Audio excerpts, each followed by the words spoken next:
Right, I think we're good. So, hello everyone. We are coming in for what will be the final video for the month of May, as it is May 31st. And I had originally planned to come out with this video a little sooner, but things got busy a little bit this week, and I was unable to do it earlier in the week as I would have liked. So, for our final video of the month, I want to hit a local topic that has kind of I don't think I've really ever covered on this channel. I think I may have briefly mentioned it back when I covered the War of 1812, but this is going to pertain a little bit to a local Ohio history, which of course is my home state. And I had the opportunity within the past week, last Saturday on the 24th, to go up to Perrysburg, which is just outside of Toledo, for those of you who are not in Ohio. And just south of Toledo is the city of Perrysburg. It is on the Maumee River, and I had the opportunity to attend a War of 1812 reenactment that happened at what we call Fort Meigs. And Fort Meigs was a War of 1812 fortification that was erected in the late winter of 1813, of the 1812 to 1813 winter. It was erected under the supervision of American General William Henry Harrison, who would later become the ninth president, as most of us will know, and it was erected to defend the Maumee Rapids against a British invasion from the Michigan Territory, which eventually did come about in about early May of that year. And there was a second siege that ended up happening in July. And at this reenactment, they were reenacting the events of that first siege that would have happened in May of 1813. So, for today's topic video, I wanted to go ahead here and relating to the experience that I had last week. I want to go ahead here and discuss the first siege of Fort Meigs, of what exactly happened at this outpost. Because when we think of Ohio, we don't think of Ohio as being a battleground. We don't think of Ohio as somewhere that had a lot of military conflict, not like further down south where the Civil War, of course, Tennessee, Virginia, are very well known for their multiple battle sites, both from the Civil War or in the case of Virginia, you have ones from the Revolutionary War. And that's something that we think of there, but Ohio is not typically thought of to have been a battleground, but in this case, it is. Fort Meigs is possibly the largest. I would say it is possibly. No, it's not possibly. And on land, at least, it is the largest battleground probably in Ohio. I don't think there was any other battles here that matched this one in scale. There were skirmishes, of course, and other things that would have happened, and then of course we could even bring in the Battle of Lake Erie, but that was on a naval waters up in the lake. That was not on land. So for a land battle in Ohio, this was the largest one that ever occurred here. It was between, of course, the United States and the British Army, as the United States and Britain went to war a second time in the War of 1812, and that is what we're going to go ahead here and discuss today. So a lot of the information that I have for this siege comes from a book that I was able to pick up while I was at Fort Meigs. It comes from this one, Men of Patriotism, Courage, and Enterprise. It is about the experience of the men at Fort Meigs during 1813 primarily. It goes specifically about talking about the fort. It is actually written by the director of the site. Yes, the site director of the Fort Meigs State Memorial actually wrote this, Mr. Larry L. Nelson. And this was something that they had for sale up there. It's $20 to pick up. It actually is a very good read to actually go in and actually read a little bit up on specifically about the fort, to actually get information just on the fort, not on the war as a whole. So a lot of the information we're going to have comes from there. So a little bit of background here for Fort Meigs. So for those of us who are aware, the United States and Great Britain have, at least early in their history, they didn't have the greatest relationship. Everyone knows that the United States broke away from Great Britain. We had our American Revolution. We ended up gaining our independence from them in 1783 officially. And even after that, relations were very cold and clammy, to say the least. They weren't on the best of relations. Britain wanted to, how should I say, it's a bit of a complicated situation because Britain, they did not like having lost the American Revolution. They hated that they had lost the original 13 colonies, and many in Britain honestly thought that, we can go in there easily and take them back. But there were those in the British government who saw this American experiment in republicanism and democracy as being, this is just a passing facade. no democracy has ever proven to be actually being able to actually sustain itself. So the popular idea in the British government's mind was eventually this American experiment will fail, it will flounder, the colonies will descend into anarchy, and they will be begging to have us come back and take control of them again. So it's just going to be a passing facade. Let them have their independence because eventually they're going to come back to us anyway. Obviously did not happen, but that was the idea that a lot of the British had, and with good reason, because up to that point in world history, no major democracy had really withstood for long without serious complications and problems. And this was a world that was dominated by absolute monarchies in many cases. Now, the United States, on the other hand, they want to make it more than clear that we are a sovereign power. We are a sovereign power in North America. We do not want to be in excuse me, we do not want to be entangled in the affairs of Europe, and we want to be treated as an equal among the nations of Europe in terms of trade and other things. That kind of ended up being a problem because shortly after the Americans gained their independence, we have the Napoleonic Wars break out in Europe between Napoleonic France under Napoleon and, of course, Great Britain and her allies in the wars of the different coalitions. And during the Napoleonic Wars, the United States was neutral officially. They because Americans were divided on the issue. You had some Americans, particularly those in the Federalist Party, that were very pro-British. They thought that the French that Napoleon was a dictator, that the chaos in France during the French Revolution had proven that the French could not be trusted. They were not a worthy ally. That they were barbarians in many ways. And then you had the Democratic Republican Party and its people who believed in America that, France helped us during the revolution. Why should we not stick by them? They founded a republic that Napoleon has simply been the natural continuation of, although in many ways they also thought Napoleon was somewhat of a dictator as well. But mostly that feeling, that anti-British feeling carried over from the revolution with those people saying, we literally fought a war to get away from these guys. Why would you want to be their friends? Have you forgotten how long it took us to win independence from them?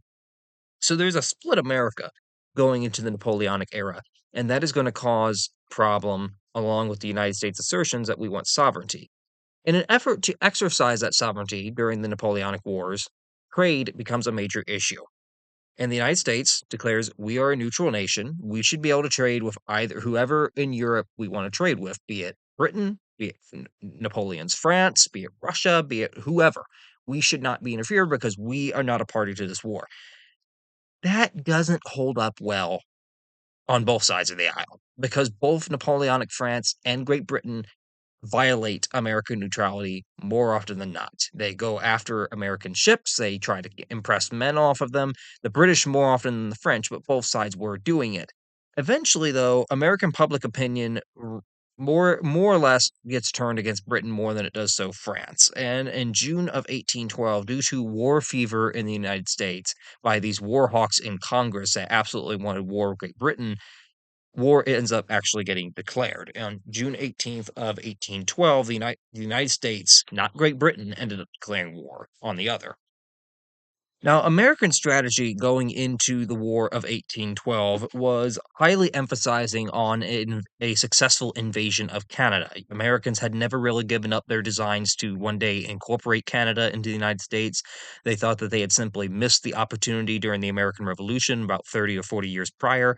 And they thought that this would be a very easy thing to do because Britain is distracted in Europe with the wars against Napoleon. They don't have a whole bunch of regular British Army units over here. It is largely made up of Canadian militia. And at the Canadian militia, there's this idea in the United States that Canadians are just waiting to throw off the yoke of British tyranny. And as soon as we come across the border and say, hey, we're here to liberate you, they're going to come flock to our side. That did not happen. That did not happen. The Canadians were more than content with being British subjects. Britain had done nothing to really cause them to want to get away. And when they came over across the border, that is not what happened at all. The Canadians fought for their homes, they defended their homes as they should. So, as we're going into the American strategy, highly emphasizing this invasion of Canada, that is what they want to do. The other problem that comes about, other than the fact that the Canadians don't have the response that we anticipated, is that the US Army is not really prepared to go to war in June of 1812. They're very underprepared to actually march into Canada and very unorganized to do so. Upon hearing of the declaration of war, and this is where our story where Fort Meigs is going to end up coming about from, there is the Army of the Northwest Territory, what is now Indiana, Michigan, Illinois, Wisconsin, part of Minnesota, and Ohio is typically included in this. At this point, Ohio is officially a U.S. state. It had become a state in 1803, but it is only about a 9-year-old state at the time of the War of 1812. So it's still included in that northwestern department. So upon hearing of the declaration of war, the general of the American Army of the Northwest, under General William Hall, who himself was a veteran of the American Revolution, he is in charge of defending the Northwest Territory, particularly the main American stronghold at Fort Detroit on the Detroit River. Yes, that is where the city of Detroit, Michigan will eventually will be founded. He was expecting, upon hearing the declaration of war, he was very worried. Hall was extremely worried because he's right across the river from Upper Canada. Upper Windsor and Fort Malden and Amherstburg are right across the Detroit River within eyesight. And he expects that there's going to be a British attack coming across the river almost any day. The problem is, he's not very well supplied. He doesn't have enough men, he thinks, to actually hold Fort Detroit, and he's very worried about encirclement. Hall's worst fears would end up becoming realized when he learned of a British force led by General Isaac Brock, who at that time I believe was was the British governor of Canada, and he was bringing about 5,000 men. He also learned at the same time that up to the north, Fort Mackinac on the Straits of Mackinac had surrendered to the British in the north, which pretty much gave Britain control of Lake Superior, Lake Huron, and Lake Michigan. It pretty much gave him control of all the upper Great Lakes. And the American force of 2,000 men within Fort Detroit is mostly comprised of militia that was very poorly trained, which is only exasperating Hall's fears that, Brock is marching to me with about 5,000 men. These are probably largely made up, at least in some part, of regulars. And I'm not saying that 2,000 men would not be enough to throw him off, but my concern is that they're militia. I don't have that many regulars myself. And at the same time, these militia are very poorly trained. Many of them have just come off the farm. They're not prepared to go to war. Brock would end up surrounding Fort Detroit on August 15th of 1812 and demand that Hall surrender. Well, when he surrounded Fort Detroit, he had help. He had forged an alliance with the Shawnee war chief Tecumseh. Most of us in American schools learn about Tecumseh when we were in school. He was the Shawnee war chief that managed to actually unite many of the Native American tribes in the Northwest into this large confederacy to actively oppose further white settlement in the Northwest Territory, and they were actually somewhat successful at this. And Tecumseh, he is no friend of the Americans. He views that the Americans are liars or cheaters, which we are. We are. We have been with the Native Americans for a very long time. I'm not going to even try to sugarcoat that. We have done so many wrongs to them. And Tecumseh knew that the United States would break any treaty that was made. So he is definitely not on the American side when this war breaks out. He's going to go to the British as the only possible power that can aid the Native Americans and maybe gaining back some of that land that they've lost. Britain's now at war. This is a perfect alliance in the making. And Tecumseh allies himself with the British troops under Brock, and he brings hundreds of native warriors into this siege of Fort Detroit. Brock sets up around it. The Native Americans also are around it, and Brock is saying to Hall that you should surrender. I have the fort surrounded. I even have Native Americans. And he warns Hall that he could not prevent the Native Americans from attacking the civilians around the fort if he refused to do so. Basically saying, you see all these Native Americans running around? I know you guys fear these people. And I'm just going to warn you, I can't control them. They're going to do what they're going to do. So I urge you to surrender so that I might have reason to tell them that they can't attack you. Otherwise, they're going to do what they're going to do. Just in many ways, it means that the British were not really pro-native as we would like to think. They fought the Native Americans in many ways as savages as well, and that they were no better than barbarians in many cases. And many times during these Northwest campaigns, the British kind of used the threat of an Indian massacre as a pretext to try to get the Americans to surrender before a battle had even been fought, even though they knew that might not happen and that they could control the Native Americans, that they would respond to orders. They act like they were, you know, wild dog that could be released on people. That's a very stereotypical view, but it's one that the British definitely kind of presented themselves as having.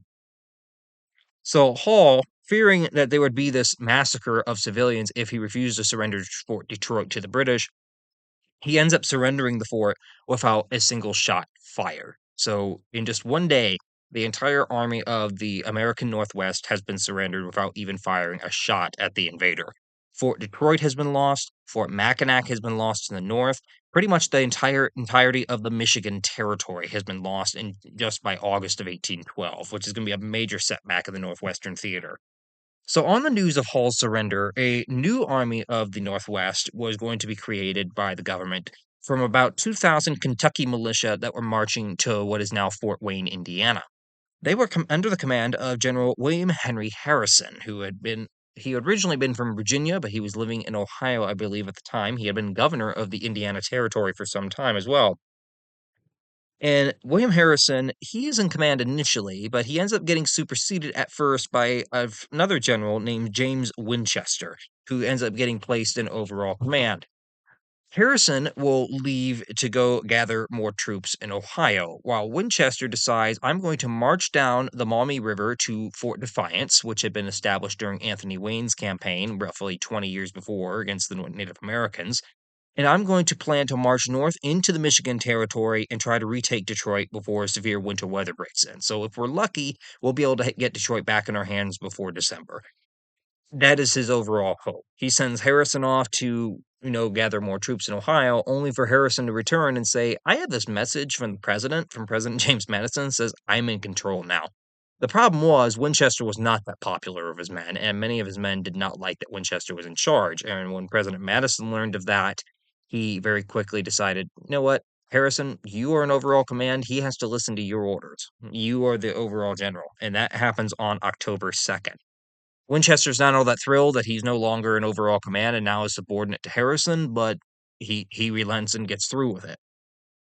The army that is coming under Harrison and Winchester's control will be divided into three wings. There will be a west or left wing, which will be composed of men under General Winchester, and there will be a center and right wing that would join up with Winchester at the Maumee Rapids and then march north. So Winchester's wing is to march to the Maumee Rapids, establish an encampment, and then wait there until Harrison can come up from Ohio with more men that he has gathered from Ohio and the neighboring states of Virginia, Pennsylvania, and Kentucky, and once they get these men met at the Maumee Rapids, they will then march together as a unified armed force up north toward Fort Detroit to try to retake it.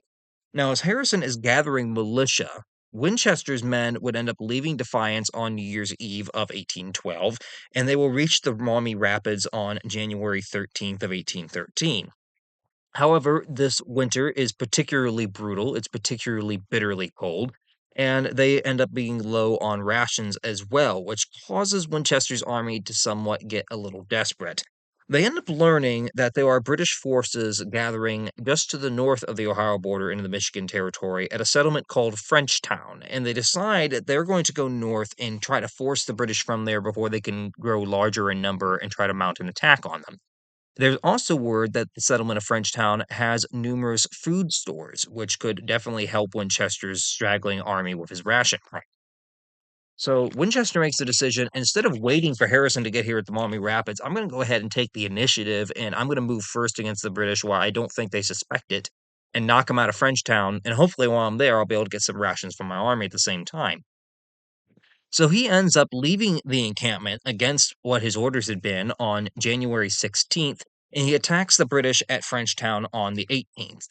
The initial American attack is successful. They end up forcing the British away from Frenchtown. They end up having to evacuate the settlement, and the Americans would then occupy Frenchtown along what is known as the River Raisin. It's the Raisin River that runs through the settlement. However, unfortunately for Winchester, he's very overconfident in his seeming victory over the British and his seeming triumph at Frenchtown, and he doesn't anticipate counterattack. He doesn't post extra guards to kind of keep a lookout for any, British or Native American forces that might be trying to circle back around and mount some kind of a counteroffensive. And that leaves him wide open and susceptible to what ends up coming next. The British and the Native Americans at Frenchtown, who are under the command of British General Henry Proctor, are going to mount a massive counterattack within a couple days of being forced for the settlement. And they do all this pretty much under Winchester's nose. Winchester has absolutely almost no clue that this is coming. He's not prepared for it. And at dawn on January 22nd, they end up capturing most of Winchester's force in an almost complete encirclement of him. However, as part of the surrender, and what makes the Battle of Frenchtown so much of a rallying cry for Americans, it is not so much Winchester's capture and his loss to Proctor, but what comes right after. In the surrender negotiations, Winchester is worried that the Native Americans will go on a massacre of the wounded that are still within Frenchtown and of the civilians, and he pleads with Proctor as part of the surrender negotiations, "Will you provide protection for my men against any of these Native American savages," as he would call them? And Proctor's like, "Sure, sure, I'll do that. I'll make sure that they don't get out of hand." Proctor does not keep his word. They end up marching the prisoners that they have that can walk back north to Fort Detroit, and the Native Americans, a day later on January 23rd, then proceed to go into Frenchtown and commit what is called the River Raisin massacre, where they go into the houses where there are American wounded. They beat some of them. They scalp some of them with they beat them with tomahawks, kill them with tomahawks. They scalp some of them. Some of them they don't even bother to go inside the house. They just light the house on fire from the outside and, with the wounded inside, and let them burn. It is an absolute massacre, and the British know it's going on and do absolutely nothing to stop it. The massacre that would occur in Frenchtown after the defeat there would become known and later immortalized during the war with American cries of "Remember the Raisin" as being a rallying cry during future battles. But the Battle of Frenchtown is going to be the direct precursor to the building of Fort Meigs, and because of the defeat at Frenchtown, Harrison is now worried the British now have complete control of the Michigan territory. I have no chance of going up there now during the winter to try to retake Fort Detroit. And with Winchester's army captured, I am now at threat to have the British come down in here into Ohio. There's a wide open door right now. So Harrison learned of Winchester's defeat on the 22nd, on the very day that it ended up occurring. He ended up withdrawing to the Portage River, fearing that the British were on their way into Ohio right now and that he was not in any way prepared yet to fully engage the British army that had engaged Winchester's force at Frenchtown. So he withdraws to the Portage River, thinking that, they're coming. I need to back off a little bit and gain myself some time. However, it quickly becomes a realization that the British aren't coming, that Proctor's men were already exhausted from having taken Frenchtown, and that they were not on the move into Ohio. He soon got word that the British were moving back to Fort Detroit and realizes, okay, the imminent invasion that I thought is coming right now, it probably is going to come at some point, but it's not coming today. So he decides on January 30th to go ahead and move once again. This is the same day that Harrison ends up being reinforced with men from the 2nd Artillery Regiment, which will now put his command at about 1,700 men under his control. He will then march back to the Maumee River, and on the 31st of January, he will set up the encampment there. Well, not on the 31st of January. On the 31st of January, Harrison will march back to the Maumee River as he had to wait for the ground to freeze before he could try to move all his men and supplies over the land, which at that point, that was in the middle of what was then the Great Black Swamp. It was a swampy marshland, and unless the ground was frozen, it was going to be hard at all get out to get men and supplies through that. Now, Harrison would decide on his course of action. He decided, I'm going to fortify the Maumee River Rapids. That is going to be the likely invasion route that the British will have to take if they want to cross the Maumee River. It's shallow there. They can cross their army there. There's a high bluff overlooking those rapids. I will fortify and build a fortification there that will overlook them, and that will be our way of kind of keeping the British out of Ohio for right now, while at the same time it will protect Ohio from invasion, but at the same time allow me to stockpile men and supplies and battle plans for the spring when I finally move against Detroit. So the Fort Meigs is both going to be a defensive position and at the same time a staging ground for the upcoming invasion that Harrison has in mind to go back into Michigan once the spring thaw comes. The fort would be named after Ohio's governor at the time, returned Jonathan Meigs, was where Fort Meigs would actually get its name. So the fortification that Harrison and his men end up building is an irregular ellipse that is circumferencing about 2,500 yards. It is the largest wooden walled fort of the War of 1812 that is ever built, and to this day, it remains as the largest timber fort that was ever built on the continent. The perimeter of Fort Meigs would be stockaded with about 15-foot logs that will be set into 3 foot of ground. It will have 8 blockhouses and 4 elevated batteries with atabai, which is a combination of felled timber and brush piled in front of the battery openings to kind of act as what barbed wire would nowadays, as something to kind of block the enemy from actually coming up and trying to attack those batteries, because instead of a wall, they have pretty much the equivalent of barbed wire in their way that they're not going to be able to easily get through. Construction would begin in February of 1813, and it was a very, very grueling construction. As we mentioned, it was a very bitter winter. It was a very cold winter, and winter's not the time to really be building things. The ground is frozen solid. And that was no different here in what is going to end up becoming Fort Meigs. The men were using stuff like pickaxes, and they weren't using shovels. So they were doing all this by hand too. So imagine trying to dig in the butt cold of winter, and this ground is harder than a rock, and you're trying to pick at it with a pickaxe. Let alone you're trying to set like, for example, like those walls, you got to dig 3 foot, 3 foot or more into the ground just to set those posts into, and that's the entire way around this fort. It was an absolute remarkable feat of engineering that they even got this thing built when they did, because the timing of building it was not the greatest for actually building a fort. During that same time that they're constructing Fort Meigs, Proctor up to the north in Fort Detroit, he ends up getting alerted that the Americans are starting to build this fort on the Maumee River. And he is alerted by Native American scouts who had ventured down there and kind of caught sight of it and then returned back up there and kind of informed Proctor that, hey, you got the Americans are doing something on the river. You might want to consider that into your plans coming into the spring. By April, Fort Meigs is nearing completion and will soon be able to be used. So before we go much further here, we'll see what we can do for pictures wise. Some of these pictures have not come out the greatest. I'm waiting for some ink to come in. Some of them are definitely not the greatest here. I think there's one picture in particular.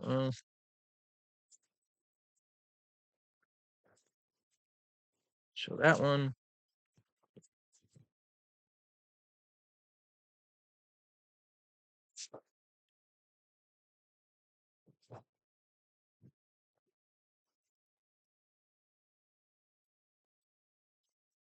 Okay. So when all was said and done, this is approximately what Fort Meigs would look like. This is a picture of the modern day overture of the site. They have rebuilt the walls around Fort Meigs, but the earthworks within are the originals. So it overlooks a bluff on the Maumee River. It's a elliptic shape. It had 8 blockhouses, a couple of batteries as well. But this is where things would have been there. You also had powder magazines and other things that would have also been there that they've labeled kind of where those are at. But this is a modern overlay of the site and what it would have looked like back in the day. It's a reconstruction entirely.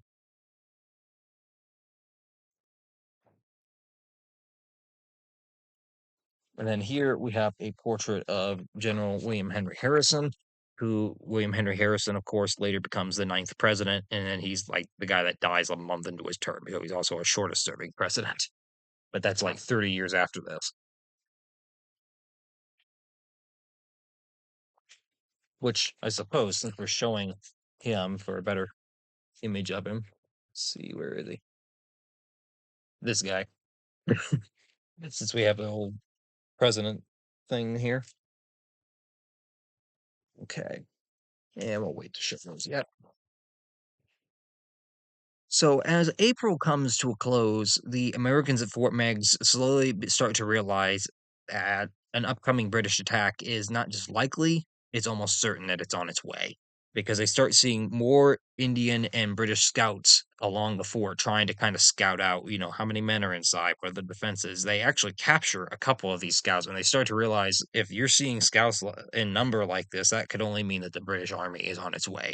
And they would be right. British General Henry Proctor has already launched what will be his assault on Fort Meigs. He leaves Fort Malden across the Detroit River from Upper Canada on April 24th, and he is marching down eh, and he is coming down to Maumee River as they speak. He is using a flotilla of 6 ships to ferry his army across Lake Erie to the mouth of the Maumee River. His army is composed of about 522 regulars, 462 Canadian militia, along with siege artillery and howitzers. He also has a detachment of Native Americans that are led by Tecumseh that will be advancing on land to meet with Proctor at the Maumee River Rapids. Proctor's force will reach Creek, which is what is today Toledo. They will reach that. It was about 13 miles to the north on April 27th, and he will join forces with Tecumseh for a total of 2,400 people under his command. This is a large British invasion force. The Americans, by comparison, are not in an absolute good position. Harrison learns of Proctor's arrival on April 27th, and he orders the fort prepared for a siege as he realized that the British have brought siege artillery. They're likely going to try to set these batteries up across the river and try to pound the fort into submission. He is relatively worried at this point because Proctor has over 2,400 men at his command. Harrison, under his command right now, only has 1,100 within the fort itself. Now, mind you, he has the high ground. I think we all know what that means. He has the high ground and he is in a fortification, so it's not going to be impossible to hold, but it is going to be significantly much harder. However, he does have word that there are reinforcements en route to Fort Meigs. There is a detachment of Kentucky militia under General Green Clay that is slowly marching up from southern Ohio. At the same time as ordering that the fort be prepared for a siege bombardment, he also orders that a dispatch be sent to Clay asking him to get to the fort as quickly as he possibly can with his men. Harrison, in order to try to avert the upcoming artillery siege that is likely going to occur, he orders traverses to be constructed within the fort to absorb artillery fire and to protect the powder magazines. These traverses are giant earthworks. They're about 12 feet high when constructed, and their main purpose is literally to kind of act like a massive pillow. They are to absorb any incoming artillery fire to keep the powder magazines safe and to keep the men safe as much as possible. Will they shield all of it? No. But will they shield some of it? Yes. And in an effort to hide from the British that he's even having these traverses constructed, Harrison orders that his army put their tents up in front of where the traverses are being constructed so that if the British are trying to look into the fort through their eyeglasses, they will just see the tents. They won't necessarily see these traverses that are being constructed within behind them. And it relatively works. The British fire a few pot shots at the fort a couple of days before the Americans in return, but there's no large engagement yet because the British are not fully ready yet themselves, and they're not fully aware that the Americans are also making defensive earthworks inside. And going along with those earthworks, I don't know how well you can see them on this image. I think you can kind of see them. You can see the two big main traverses that end up getting dug from 1813 that are still within the fort. There's one here, and there's another right up here. And of course, here are the powder magazines. They're kind of like right in between these two earthworks. And for another image of them, I don't know how good it's going to show. Really need another image because I ran out of color ink to actually make this come out good, so I had to use black and white, unfortunately. But this is a picture of one of the earthworks at the fort that I was able to actually see. Of course, they're much shorter now. They're not 12 feet high anymore. They have eroded significantly in the past 200 years, but they are still about, I want to say, maybe 7, 8 feet tall from what they once were. But they're still very impressive to see them run the entire length of this fort.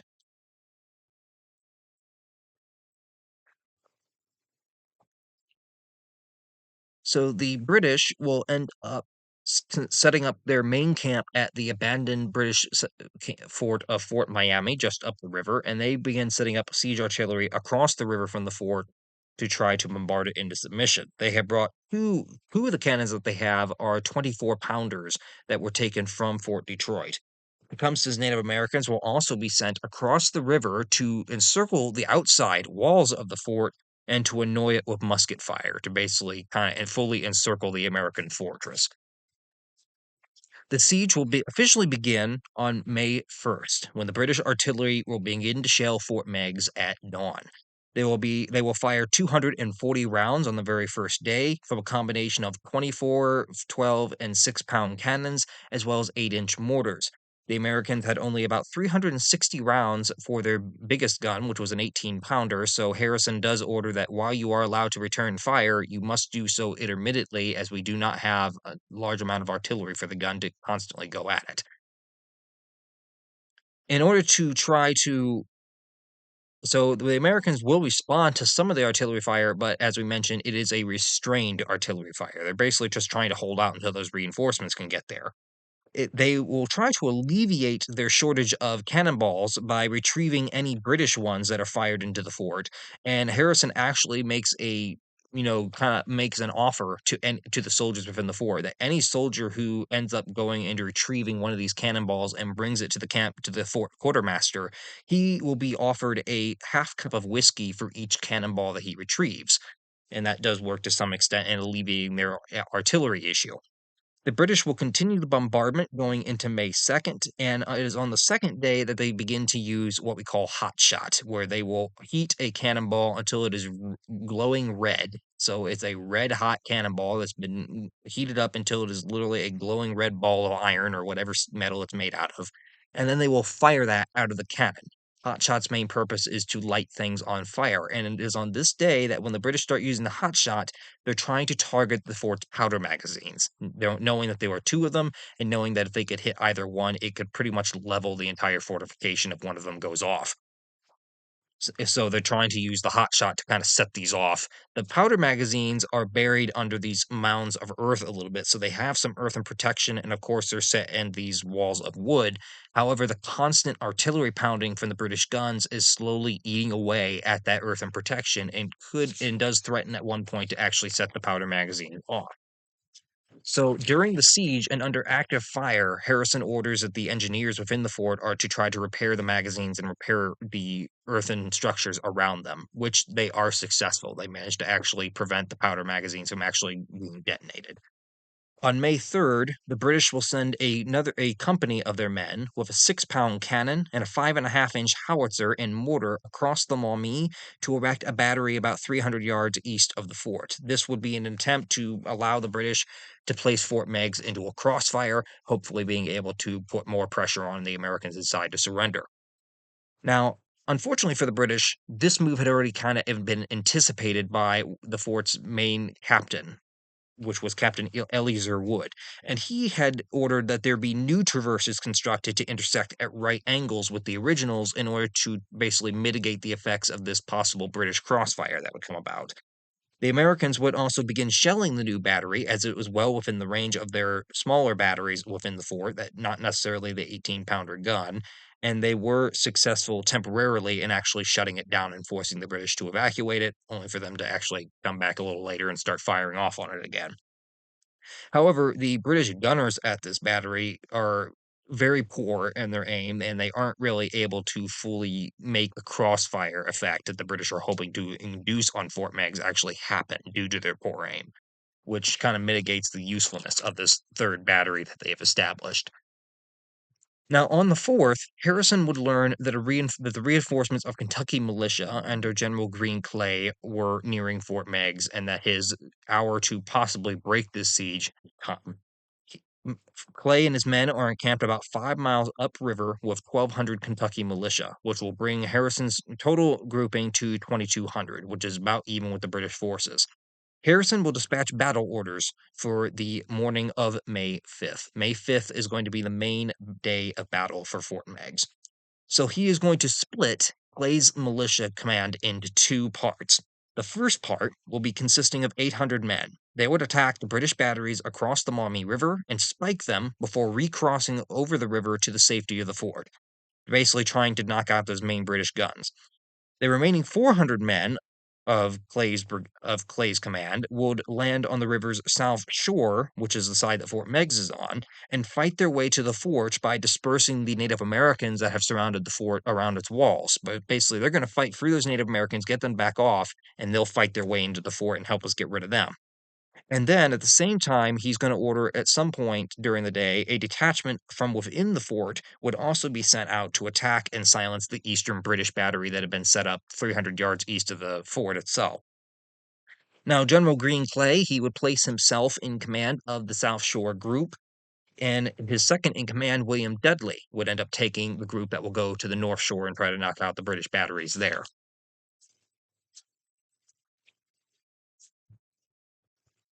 So, just before we continue here, just to show some images that we're looking through. So, here's a view taken from within the fort looking across to the Maumee River, across to where the British batteries would have been. Nowadays, there's the bridge going into the city of Maumee off in the distance. But straight across would have been where the British batteries were during this siege. This is the view from that same thing in the fort today.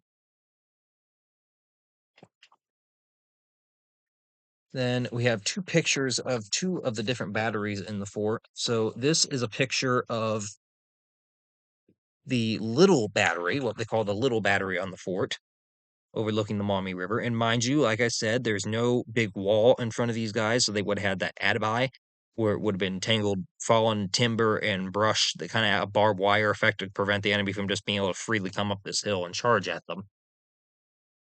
And then here would have been a picture of the Grand Battery as it looks today, as they've reconstructed it, which had a little bit more wooden protection as well.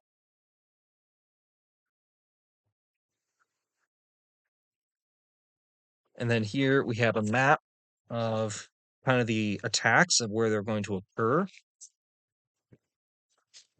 So here we have Fort Meigs. This is the Maumee River. So up here is Fort Miami, where the main British headquarters is. And the British batteries are set up across the river here. We have another battery on this side of the fort on the eastern flank. So what Harrison's plan is that Clay and his men who are down here are going to come up. One contingent is going to go up here. They're going to knock out these batteries over here. Another contingent is going to come up from the south and fight their way into this entrance of the fort. So one's going to go up here and knock the batteries out. Another's going to come out here and fight their way into the fort and disperse the Native Americans. Another detachment, which is signified by Miller here, which is we'll get to him here in a few minutes. He is going to attack and knock out this eastern British battery.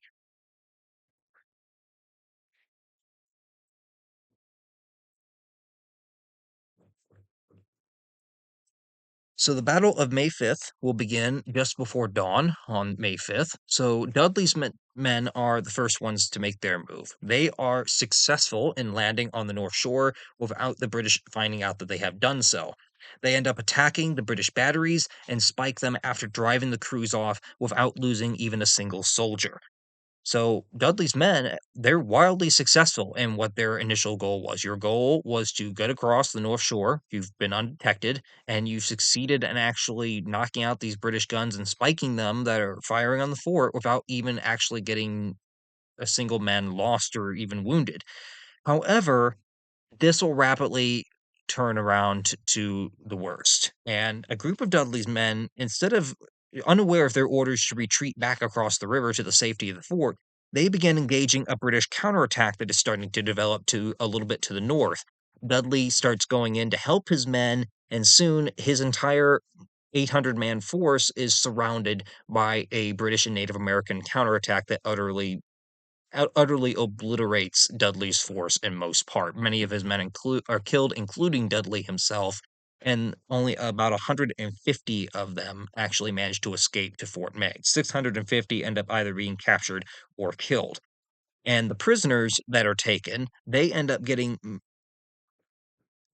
taken to Fort Miami. The Native Americans in the process make these prisoners run what we call a gauntlet, where they're running in between two different lines of armed men, be it British or Native American. I think it was Native American mostly in this case, and they're pretty much, as the men are proceeding to the fort, they're getting hit with tomahawks and war clubs and just getting beaten, some of them shot.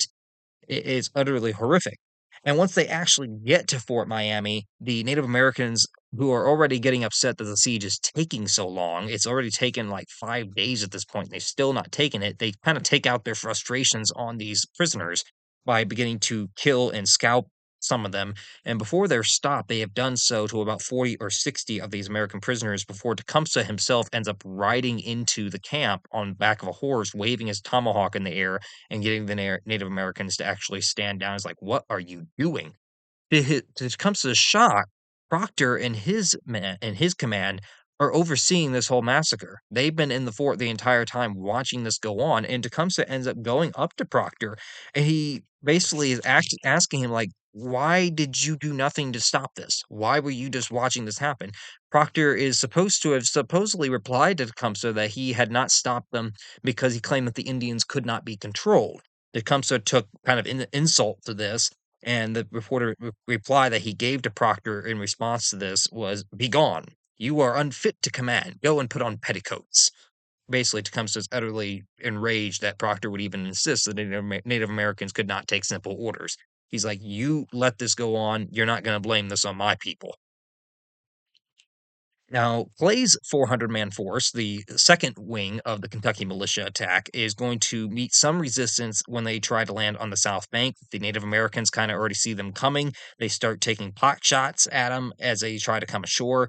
The militia do have a little bit of resistance landing on that South Bank, but they do manage to push the Native Americans back from it, allowing them to advance up, and as they advance up, they start getting artillery fire from the fort and some reinforcements from the fort that allows them to actually disperse the Indians and allow Clay's men to actually come into the fort itself.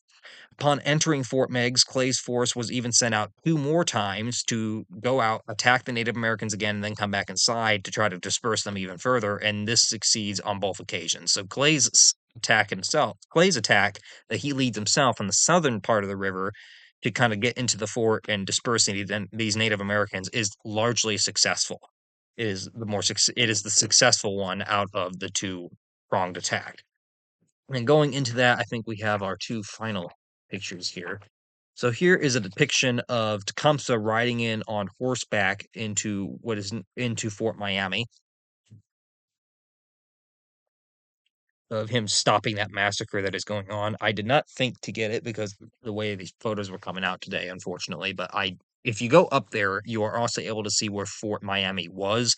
There's nothing left of the fort other than you can see where the earth was disturbed, these earthworks that used to be there. So you can go visit the site of where this fort was. It played a much larger role during the Battle of Fallen Timbers in 1794 when Anthony Wayne was fighting the Native Americans just to the south. But during the War of 1812, the ruins of it were set up as the main British headquarters, and it was where this big old massacre of Dudley's men ended up taking place. So you can go visit the site. It is part of a little park that you can actually go see. I unfortunately was not able to get one of the pictures up for it. And then this is a view of Fort Meigs from the outside from the western entrance. So this would be the entrance that Clay and his men would have come in as they were fighting the Native Americans. So if you were either Clay coming into the fort or one of the Native Americans that was kind of hopping around the western side trying to actually, just try to irritate the American inside, this is what you would have saw.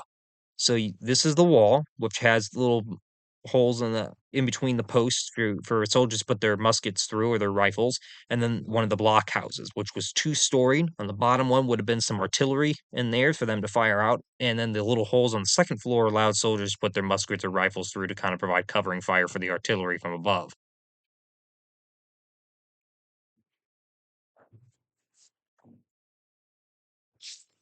So that those two attacks have occurred. A 350 man attachment would be sent out of Fort Meigs to attack the East British battery after Clay's men had successfully gotten inside. They would be led by Colonel John Miller, and it would consist of primarily Ohio and Kentucky militia that would make this attack. They would approach the battery through a nearby ravine with orders to hold their fire until the command was given from Miller himself. They would end up starting to receive fire when they were only about 50 yards out. Well, not when they're 50 yards out. They would start to receive fire as they start to come out of the ravine, but Miller orders his men to hold returning their fire until they are about 50 yards from the battery, and then orders that the men charge at it. And their charge is utterly successful. They end up actually capturing the British battery crew on the location, spike the guns, and take out the position.